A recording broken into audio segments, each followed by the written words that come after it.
Thanks, Harold. Hi, everybody. I'm Jimmy. I'm an alcoholic. Grateful to be alive and sober, and I have a home group too, and it's called Design for Living Group down in Neptune, New Jersey, on the shore. I have a sponsor, service sponsor, sponsor a lot of guys, and uh, I've been sober since my first meeting of Alcoholics Anonymous, and that was on March 28th, 1987. Now, I was so proud of myself today because I had thumb surgery 2 weeks ago. I was so proud that I was able to tie a tie finally and to close that top button. But I have to say, I am 9 days sober more than Harold, and I've been paving the road for him for 34 years. So just keep following me, Harold. We'll be okay. But thank you, Harold, for having me here with you, and thank you, Karen, and the group for having us. It's really amazing. I'm sitting here, I'm just, man, I feel like I'm in my living room with just a bunch of friends. That's what it feels like. A lot of us know each other. We've been to a lot of conferences together and parties and meetings and diners and all that stuff, and it just feels great to be looking out. This AA community that we have been given. It's truly unbelievable. Like, how would I meet a guy like Harold? He is nothing like me. His story is completely different from mine, but we are exactly the same. That's a nice paradox. Completely different, but we're exactly the same. And I met Harold in Kansas City. What would a Jersey guy be doing in Kansas City if he wasn't in a witness protection program? Well, we were at a conference and I heard Harold speak, and we eventually became friends. And and then in 2016 we did a retreat together up in upstate New York, and and I remember sitting at that retreat, and I remember how we weren't talking about this stuff, but Harold included this stuff in a lot of the talks he was talking about. And, I sat there next to him and I'm like, man, he's putting words to the stuff that's going on in my mind. Like, I just couldn't put a word or a phrase or a feeling to this thought process that was going on in my head, and why I felt the way I felt at times early on in sobriety and sometimes now in sobriety, So that was really an amazing weekend we did, because that really started to build a friendship that we have right till today, and so I'm so grateful. I mean, the way I got involved with Harold with this was he called me up on a Wednesday and he had his manuscript, and he emailed me and says, "You've got 4 days to read it. We're doing a workshop in Scotland." So that's how I started. So this was and boy, was I nervous at that. First of all, I couldn't even understand what the guys from Scotland were saying, and then me and Harold were going. But it's really been a really great thing for me to really look at this, because one of my biggest delusions, and like Harold just said, we'll focus on five, but it's almost like a centipede. There's these five, but there's 1,000 legs that come out of that. There's 1,000 other delusions that we all have, and we all don't even know we have, and we believe them to be truth. And and I guess one of the biggest ones I had was that physical sobriety equates to soundness of mind. Not drinking is a solution to a spiritual dilemma. And for years in Alcoholics Anonymous, I believed that to a T. And the best way I like to tell a story, or not a story, I like to tell you, and I tell this story a lot, but it's about two guys I know, Joe and Bob, and I remember one day Joe went to a meeting, and Joe came to the meeting like he always does, right when it was about to start. He walked in, he went right to the coffee pot.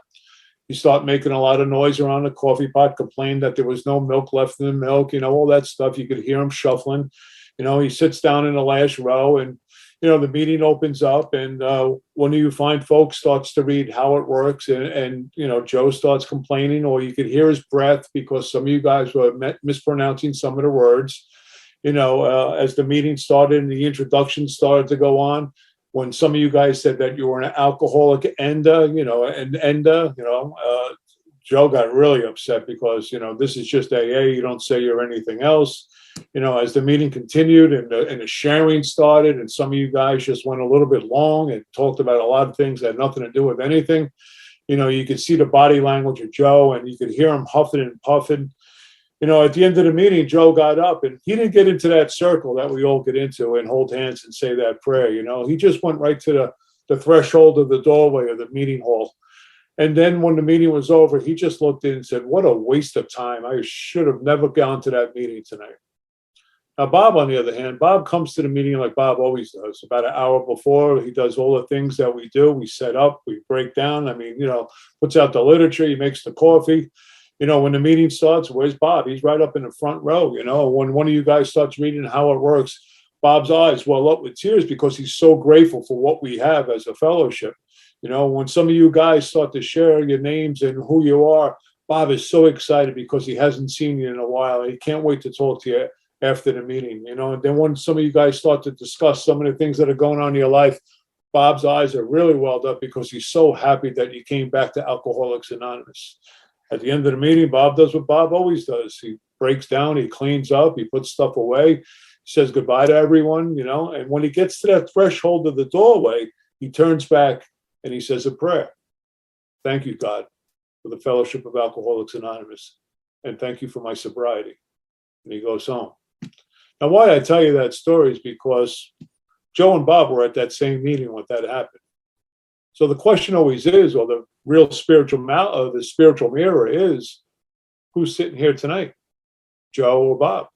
And I'm here to tell you, because of this delusional mind that I have, I've been both. And I'm proud to say that. I used to no, I don't. I've been both. I'm a guy, my sponsor always says, we're all human beings on a spiritual walk, and sometimes we're going to lose focus of that spiritual walk. So some of us don't adhere to these principles at all times.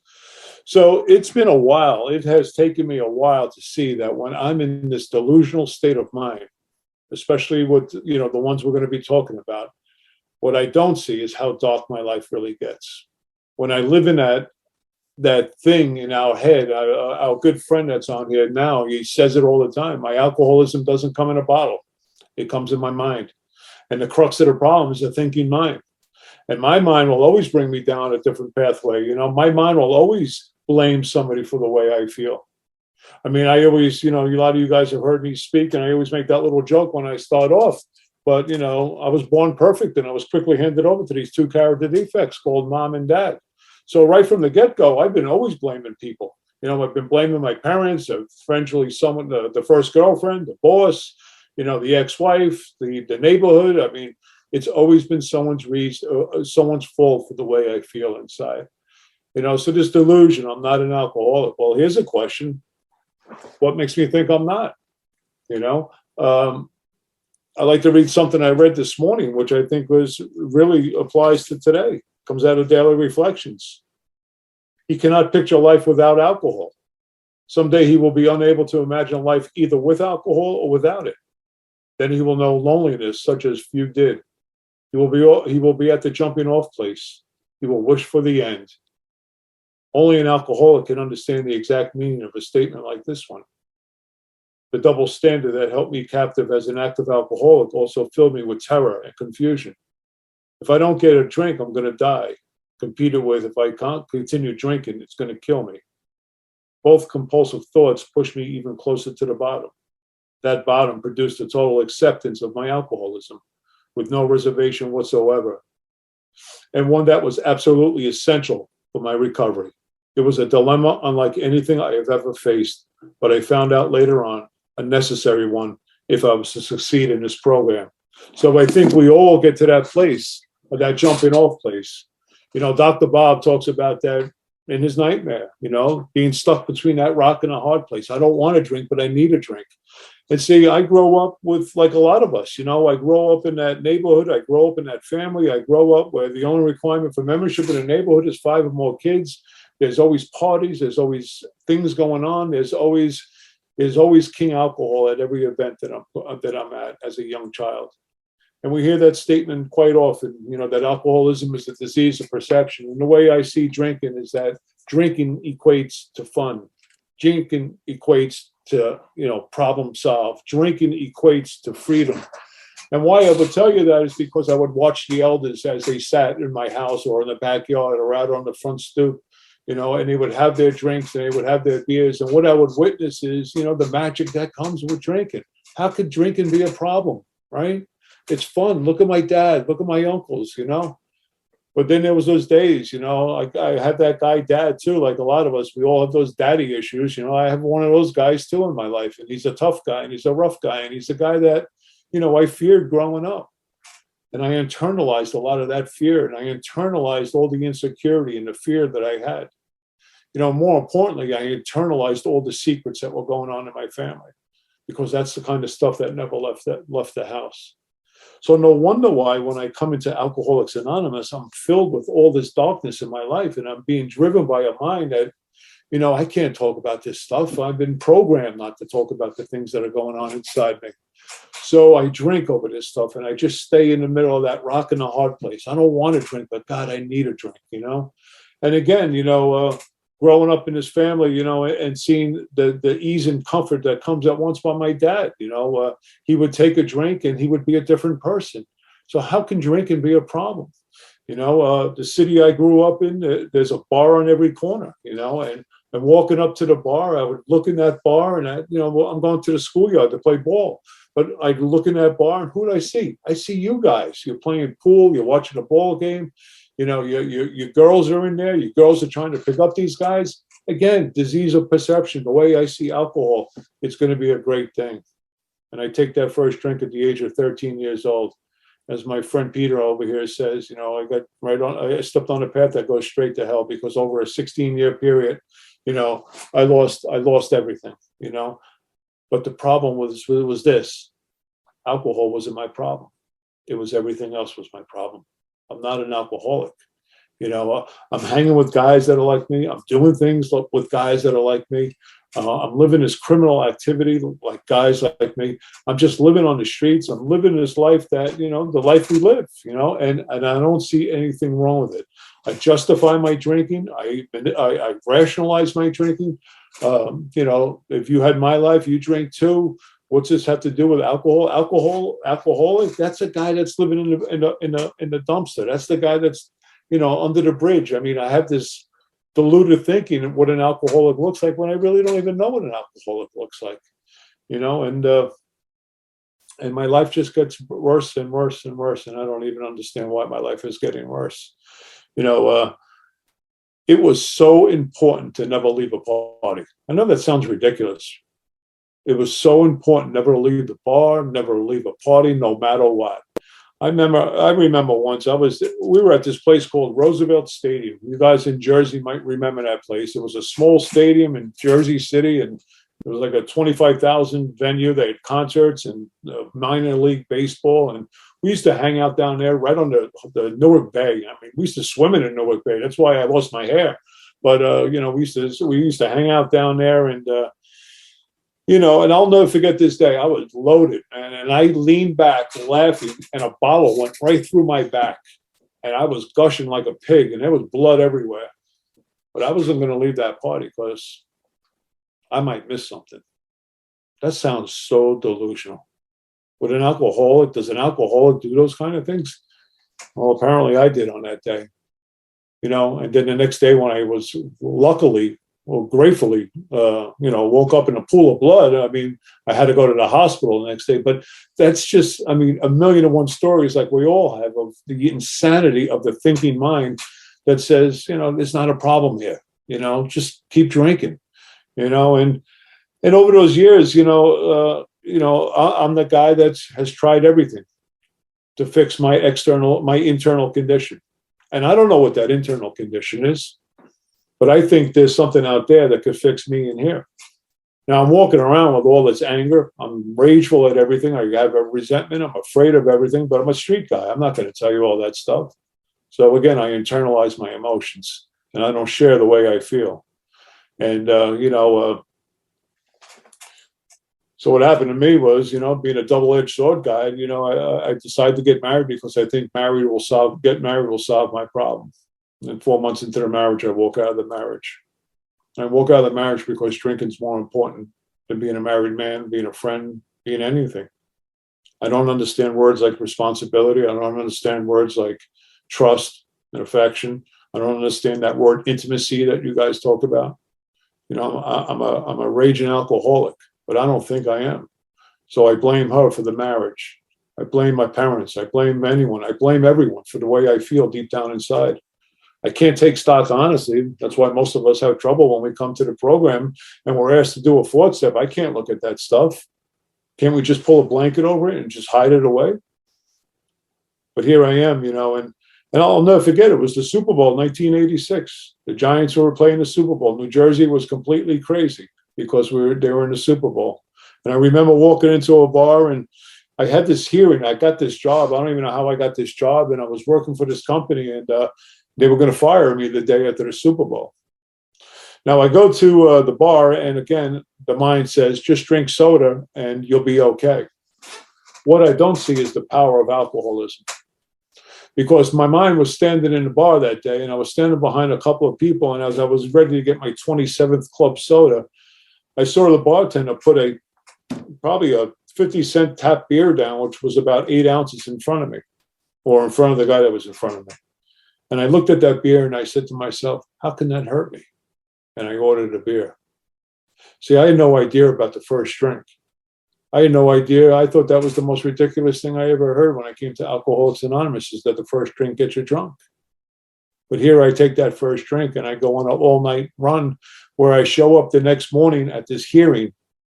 And I think because I have this delusional mind that if I just put a suit on, they'll keep me on the job. But I walk into this meeting and there was 5 people sitting up at a table and they looked at me and the manager looked at me and said, Jimmy, if we light a match, you'll blow up. The alcohol was pouring out of my pores. Now, I tell you that story because what happened in the next 5 minutes, the woman who ran the employee assistance program came up to me. And she said to me, Jimmy, she broke her anonymity to me. She said 2 words I've never heard before in my life. She goes, I'm a member of Alcoholics Anonymous. I'm 13 years sober. If you just said that you had a drinking problem, I could have helped you and you could have kept this job. And I can tell you that the look I had on my face, looking at her, a drinking problem? Are you kidding me? You think I'm an alcoholic? Are you kidding me? I mean, the denial, the delusion was so strong. My life was crumbling and falling apart. And I looked at this woman with such disdain. I'm not an alcoholic. My problems are her, the job. You fired me. And not too long after that period of time, to fasten this up, is I found myself at Newark Airport. Many of you guys heard that story, and I could never put words to how I felt. What happened was a guy in a bar said, Jimmy, you need to go to Newark Airport. They're hiring guys like you. I was living on the streets for a long period of time. And I went to Newark Airport on this particular Saturday because they were hiring guys like me. And I can't put into words at that time or how I really felt. The only time I've ever knew about how I felt was when I came into the rooms of Alcoholics Anonymous and finally picked up that book, Alcoholics Anonymous. And I opened up to Bill's story and I read page 8. And Bill puts words to my first step experience, like he probably puts words to a lot of us, our first step experience. When he says, no words could tell the loneliness and despair I felt in that bit of morass of self-pity. Quicksand stretched around me in all directions. I met my match, been overwhelmed. Alcohol was my master. And in that airport that day, stone cold sober, I finally started to realize that maybe alcohol is the problem. And in that next couple of moments, a complete stranger sat next to me. And he asked me a question, very important question. What's your problem? And I spit up my life story. And he said to me, where do you live? And I told him. And what happened was he picked me up that night and he brought me to a meeting of Alcoholics Anonymous. And that was my first meeting. And I've been with you guys ever since. And I tell all that is because I had to be shattered. Circumstances had to really make me look at the truth. And I couldn't see the truth for many, many years of my alcoholism. My mind would always put that fence up or that wall around the reality of what I'm suffering from. And I didn't even know what those words were.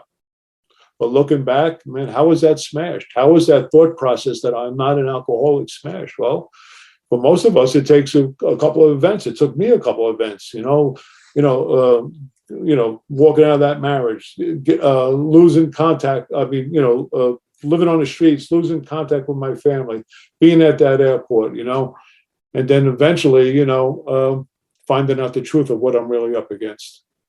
And finding out that the first drink does get me drunk. Why? Because I have no idea that I'm suffering from something that nobody ever talked about. And it took me a while in the rooms of Alcoholics Anonymous to find out what I really suffer from, this hopeless condition of mind and body. I had no idea about the physical allergy. I had no idea about the phenomenon of cold craving.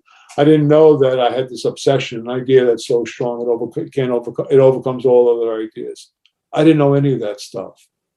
My mind just kept on blaming. And this is in my early sobriety, 4 years, 5 years of sobriety, not been through the steps, crazy as a bedbug, stark raving sober, as we like to say, but justifying my behavior that I'm a member and I'm doing stuff in my home group. I'm making coffee, I'm setting up, I'm breaking down, but I'm dying of something I don't even know I'm dying of or I even understand.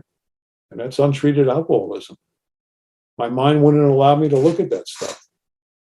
And at 5 years without a drink, I hit that, second surrender where I found out some truth, and when I got into that chapter, we agnostics, you see, Alcoholics Anonymous doesn't say we're going to quit drinking. It says quite the opposite. You can't quit. Lack of power is your dilemma. You have no mental defense against the first drink. And see, what I found out is that when I was brought into that chapter, we agnostic, AA is designed to do one thing and only one thing. To introduce us to the great reality called God. And when I started to open up to that, my life changed. Because if AA is not designed to bring us to a power greater than ourselves, guess what? We're all dead men walking. So the wake-up call for me was, we're the agnostics. And when I was open-minded to see some truth about my life, I was willing to move forward and make that decision. And as I always say, walk into that hallway of darkness. Because really, we have two goals here. If you know, I'm going to tell you that right now, we have two goals in Alcoholics Anonymous. One, don't drink the first drink, the obvious one. But the second one is something I think we all want to attain, and that's to step into the sunlight of the Spirit. But in order to step out into the sunlight of the Spirit, we got to walk through the darkness of our life. And we have to uncover, discover, and discard, especially the thought processes that lead us to where we are. The things that create my resentments, the things that create my fear, the things that create my harms. I know today I'm an alcoholic. I know to my core. But that doesn't mean I take my foot off the gas. We all have clay feet. I know that. I know many of you know people who have drank with more time than me and Harold. That's for sure. I do. So all we really get is a daily reprieve contingent upon our spiritual condition. So, over the next course of weeks with Harold, I know where we're going to be going. There's so many things that really block us from freedom. So many things that block us from a real relationship with God. So many things that we don't even know we're thinking about until we really get it down on paper or talk to a sponsor and really start inventorying some of this stuff. Because these delusions, or as, again, Pete always says, my alcoholism's not in a bottle. It's in my mind. And I really got to recover through my mind, and we have the program of action that allows us to start looking at this stuff at a level that, most of us have never looked. So it just, I know we're at the end here and I'm rambling a little bit, but it just feels great to be back with Harold. It feels really good to see all you guys. I mean, Happy New Year. I hope everyone has a great year. Hopefully we get past what we're getting past around here, but, be safe, and thanks a lot for letting me share. Thank you, Jimmy and Harold.